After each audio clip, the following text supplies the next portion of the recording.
Tweyanziza mukulu Kisalampanga okunnyonnyola obulungi era kyensuubira nti buli munnayuganda waali alaba vidiyo eno naawe ojja kubaako enkomentinga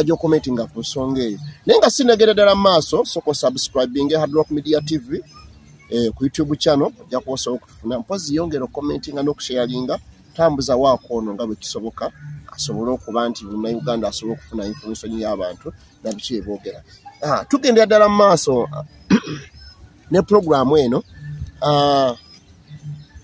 mwebale kuteesa bulungi kumu waliwo agenda okwesimbawo ebyo munnabyabufuzi kubanga muzimu oba kibanga kitamu bwe kitakukwata misana kikukwata ekiro. Tubasuubire essaawa yonna okujja ku live. Okay, tweyanziza kakati tulina katwogereko omanyi waliwo ekigambo ekisema okutambula nti opposition. Opposition weeri era opposition nnungi nnyo mu kwogera era opposition ebiseera ebisinga evunaana President Museveni okulwa mu buyinza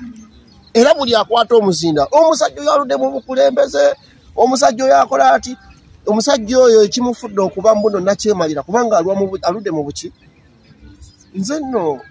mbadde nina kyenjagala tukubaganyeeko ebirowoozo kuba nze ndabanga ne opposition supportinga Museveni okubeera mu buki mu buyinza mujja kumbuuza lwaki. Njagala tukubaganye ebirowoozo bino bw'abanga pulezidenti wa opposition essaawa zino agamba Museveni nti oludde mu bukulembeze siwulirangako mu mukulembeze w'abantu oyo ng'agamba nti bannange njagala ffe tubeere ekyokulabirako eri abaki